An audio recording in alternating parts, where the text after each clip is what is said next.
Boa noite a você do Brasil, de tantas partes do mundo. Que felicidade, mais uma vez, estarmos aqui e estarmos aí também na sua casa, chegando até onde você está, acompanhando a programação da TV Canção Nova em tempo festivo agora, o Jubileu de Ouro da Renovação Carismática Católica, você acompanhando nossa programação em tantos lugares. Pois bem, nós queremos hoje também manter ainda bem atualizado esse tempo que estamos vivendo e hoje nós estamos celebrando a solenidade de São Pedro e São Paulo, o Dia do Papa. Então, vamos falar sobre este assunto que eu considero muito atraente. Olha, e para iniciar, eu faço aqui a seguinte introdução. Celebramos o martírio dos apóstolos São Pedro e São Paulo. Sobre ambos, Santo Agostinho dizia em seus sermões: na realidade, os dois eram como um só, embora tenham sido martirizados em dias diferentes, deram o mesmo testemunho.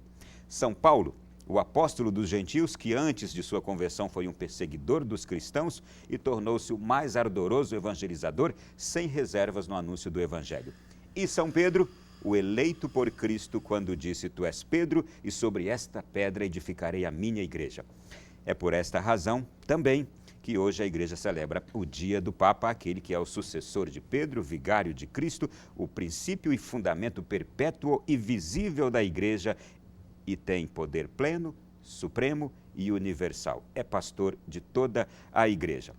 E como o Papa Bento XVI recordou no ano de 2012, a tradição cristã tem considerado São Pedro e São Paulo inseparáveis, na verdade, juntos, e representam assim todo o Evangelho de Cristo. Pois bem, hoje nós queremos aproveitar essa solenidade, festa na igreja, para falar sobre o papado, o papel dos papas ao longo de toda a história da igreja e nesses 2 últimos milênios da humanidade. Para conversar sobre o assunto, nós temos aqui um convidado muito especial, Monsenhor Antônio Luiz Catelan. Bem-vindo, boa noite. Boa noite, Ronaldo. Boa noite a todos os que estão nos acompanhando pela Canção Nova. Bom, é um assunto muito palpitante. É verdade, e é para mim muito honroso o convite de vir aqui à Canção Nova tratar desse assunto no dia de hoje. Bom, o Monsenhor Catelan, gente, é membro da Comissão Teológica Internacional, doutor em Teologia e assessor da Comissão Episcopal Pastoral para a Doutrina da Fé da CNBB. Para começar, quando surge o papado? Vamos aqui já nos primórdios ali da igreja. Quando surge o papado? É uma pergunta complexa, parece simples, né? A resposta mais simples seria dizer assim, com São Pedro. Agora, a consciência da igreja de ter um papado organizado como tal, ela vai amadurecendo lentamente nas primeiras décadas do cristianismo. E a primeira expressão propriamente assim de um papado, já que começa a tomar consciência de si, da sua função mais ampla, é com o Papa Clemente I, uma carta que ele escreveu para ajudar a dirimir um problema na Ásia e portanto, utiliza por primeira vez a autoridade primacial na igreja e a gente pode dizer que com esse documento, a carta de São Clemente aos Coríntios, nós temos o primeiro testemunho de um papado que tem consciência de si e da sua função eclesial já bastante amadurecida. O fundamento bíblico é aquele mesmo mencionado aqui pelo próprio Cristo. Tu és Pedro e sobre esta pedra edificarei a minha igreja. Pois é o mais famoso, é o mais comum que a gente cita, mas na verdade existe uma série de frases e de momentos pelos quais Nosso Senhor vai constituindo Pedro na sua função. Desde aquele primeiro encontro, que é narrado numa pesca, em que Jesus diz a Pedro que fará dele pescador de homens, até aquelas palavras derradeiras, ainda na última ceia, quando Nosso Senhor diz, Satanás pediu para te provar, mas eu orei por ti, para que a tua fé não desfaleça, e tu, uma vez convertido, confirma teus irmãos. Então essa é uma palavra também muito forte que exprime o que Jesus queria de Pedro e o que quer do papado. Aquela frase de Mateus 16, pronunciada por Nosso Senhor na Cesareia de Filipe, é o ícone, mas ela traz consigo toda essa série de atos e de palavras por meio das quais Nosso Senhor prepara Pedro para essa função. Bom, vez por outra a gente ouve tantos questionamentos. Como é que vem, a partir daí, da autoridade de Pedro, como é que vem essa sucessão e os outros papas ao longo da história? Como é que acontece essa sucessão? A sucessão de Pedro é um caso especial de um elemento que é amplo na igreja, que é a sucessão apostólica. O grupo dos 12 apóstolos, conscientes da sua função, eles foram, nas comunidades por eles fundadas, eles foram estabelecendo sucessores no ministério. Não são novos apóstolos. O ministério dos 12 é irrepetível, é único. Mas alguns aspectos do ministério deles é transmissível e é necessário que sejam transmitidos, como o dever de pregar o evangelho, de celebrar os sacramentos, de pastorear as comunidades. Então isso eles transmitem para homens escolhidos por eles e por eles postos à frente destas comunidades, por meio da oração, da imposição das mãos, como São Paulo recorda na carta a Timóteo, a oração profética e a imposição das mãos. Então, em todas as comunidades vai havendo isso que é chamado sucessão apostólica. Na comunidade de Roma também, só que com uma diferença. Os bispos que vão sendo postos nas comunidades no mundo inteiro até hoje, eles sucedem colegialmente, como membros do grupo. Nenhum bispo pode dizer eu sou sucessor de Tiago, eu sou sucessor de Judas, não estou falando dos Iscariotes, evidentemente. Nenhum deles pode dizer que é sucessor pessoalmente de um apóstolo, mas o bispo de Roma pode dizer que é sucessor do apóstolo Pedro, porque é a sucessão da cabeça do colégio episcopal, que era uma das funções de Pedro. Então só um pode sucedê-lo nisso e é o bispo de Roma, Bom, porque é lá onde ele morreu. o termo Papa, o que ele significa, quando é que ele surge e passa a ser utilizado também? É um termo que já vem da tradição judaica, de se dirigir aos rabinos mais antigos, mais velhos, ser chamado de Abba, Abune.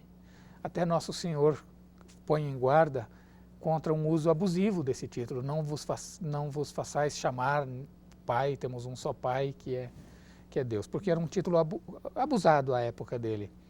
Mas os cristãos recuperam esse título, evidentemente purificado de todo tipo de aparência falsa, de hipocrisia, na medida em que o bispo, de um certo modo, ele é um sacramento de Cristo, um representante de Deus. Então ele é uma mediação humana, evidentemente, da paternidade de Deus. E os nossos bispos eram chamados Papa em muitos lugares. Alguns conservam o título até hoje. Por exemplo, o patriarca de Alexandria, no Egito, conserva o título de Papa, e outros patriarcas conservam também. Mas entre nós, católicos, isso, por volta do século III, começa a ser reservado com exclusividade para o bispo de Roma. Monsenhor Catelan, é algo reconhecido, inclusive, por outros segmentos religiosos, por outras religiões. Este ponto, eu diria, muito positivo do catolicismo, que é ter o Papa como um ponto de unidade, que consegue reunir e congregar a Igreja Católica inteirinha numa única pessoa à frente dela, um ponto de unidade. De que forma que isto também na Igreja passa a ser vivido desde a liderança de Pedro e depois dos seus demais sucessores, e de fato é algo positivo, não é? Sim, nós reconhecemos claramente como um dom, é um dom de Deus para a Igreja. Onde se perde essa referência, se perde também a noção da unidade da Igreja, e aí efetivamente começam a haver divisões sem fim, e começa a haver uma divisão da divisão, e por aí um processo que não tem mais, não tem um ponto de limite, porque perdeu o ponto de referência. Então o catolicismo se mantém como é ao longo dos séculos e pode dar a contribuição que dá não apenas para a salvação eterna, mas inclusive a contribuição para a vida social, justamente porque tem este ponto de unidade claro, definido e vivido como um dom e como um serviço. É possível a gente especificar fases diferentes do papado, desde o seu surgimento lá na Antiguidade, Idade Média, Idade Moderna, Idade Contemporânea? O papado passou por fases diferentes? Além de haver esse núcleo que nós chamamos de divinamente revelado, que é instituído diretamente por Nosso Senhor, ele é vivido por pessoas humanas nas sucessões culturais dos tempos. Então, assim como a Igreja é instituída por Cristo, mas ela assume características diferentes ao longo das fases da história da humanidade, com o papado acontece a mesma coisa. Nas várias fases da história da humanidade, ele vai assumindo características diferenciadas. Às vezes excelentes, às vezes não tão boas assim, por causa da limitação humana, das pessoas que exercem a função. Mas ele vai se conservando sempre de modo muito claro. Eu poderia dar um exemplo aqui. Um Papa que, em geral, nas aulas de história, sobretudo quando se quer de modo unilateral apresentar as fraquezas dos membros da Igreja, muito se fala dele, o Papa Borgia, Alexandre VI. Esse senhor era um Papa humanista e um pouco, do ponto de vista da moralidade, um pouco decaído por conta das esposas, das amantes, e do luxo, da festa, do poderio militar que ele organizou, então de diversos modos. Mas ele tinha consciência tanto da função que ele exercia como Papa, quanto da sua miséria moral, de tal modo que ele presidia publicamente a Eucaristia 3 vezes por ano e se preparava por meio de um processo de jejum de vários dias, jejuns e orações, e aí celebrava então a Santíssima Eucaristia. Quando ele estava fazendo qualquer campanha, fosse campanha militar ou passeio, e ficava sabendo que naquela montanha tem uma gruta onde mora um eremita, pois ele ia lá visitar essa pessoa que tinha fama de santidade, se ajoelhava humildemente, pedia orações por si, pela igreja. Então, mesmo na decadência moral, conservava a noção da dignidade da função. É um dos papas que poderia ser citado como ponto baixo do papado, mesmo nele se encontra algo dessa natureza.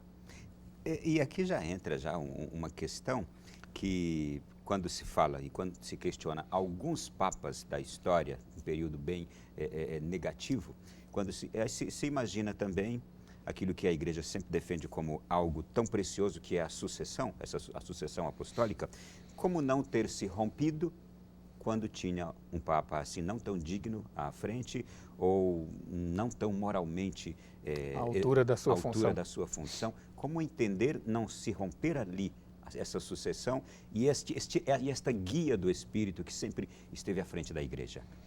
Isso é apresentado na história da teologia como um dos sinais da Igreja sustentada pela graça de Deus e de instituição divina. Tanto é querida por Deus e assistida por Deus que nós não conseguimos destruí-la, nem mesmo ao longo da história nesses momentos de grande obscuridade. O século X é citado sempre, sobretudo do ponto de vista do papado, mas não só, como um século assim dito séculum obscurum, século obscuro na história da Igreja, século de grande decadência. Mesmo ali, quem ocupava esta função sabia que função ocupava, sabia da dignidade da função e mesmo que não estivesse, como você disse, à altura moral dela. Não faltam poucos relatos e, sobretudo, quem entra na internet encontra sempre muita referência a este período negativo ou a estes momentos e personagens negativos que estiveram à frente do papado da Igreja. E para nós, católicos, é importante também nós falarmos sobre isso. Eu peço até que o senhor nos explique melhor como nós entendermos, tratarmos esta questão e até quando formos provocados, eu digo no sentido de uma boa conversa, a gente poder também se manifestar. Em geral, as coisas que são citadas preferencialmente a respeito disso são as cruzadas e a Inquisição, basicamente porque são 2 grandes máculas na história do Ocidente, em diversos aspectos, e se prestam com muita facilidade, sobretudo a pessoas que querem aparentar cultura, mas não se dão ao trabalho da pesquisa. Esses 2 grandes episódios, esses processos, não são propriamente episódios, se prestam a essas fáceis distorções que fazem jogar não daquele período apenas, mas sobre toda a Igreja uma suspeita. Quando é necessário para entender estas coisas, contextualizar. Nós vivemos numa época, sobretudo aqui no Brasil, em que nós gozamos desta grande bênção que é a separação entre a Igreja e o Estado. E esta separação entre a Igreja e o Estado nos trouxe grandes vantagens. A liberdade que a Igreja goza por conta disso é imensa. Imagina um período em que um bispo, para criar uma paróquia, precisasse autorização do parlamento, porque o clérigo, o padre, era funcionário público e para ele criar uma nova vaga de serviço público ele precisava autorização do Congresso. Nós já vivemos isso no Brasil em determinadas épocas do passado. Uma das coisas mais libertadoras para a Igreja é a separação do Estado. que nem ela tenha ingerência nas coisas do Estado, nem o Estado tenha ingerências nas coisas dela.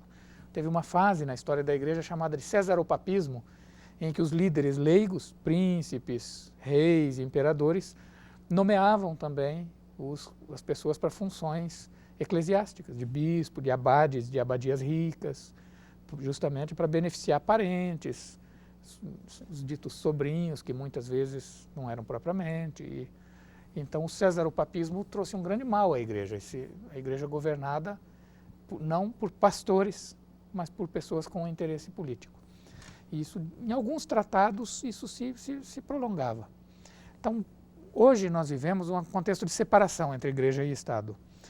Em épocas muito passadas... E é importante até dizer que nós não vemos isso como negativo, porque da forma como muitas vezes é abordado isso, é uma forma agressiva e contrária à igreja, sendo que a igreja vê como positivo também. Claro, queremos isso, nós queremos preservar isso.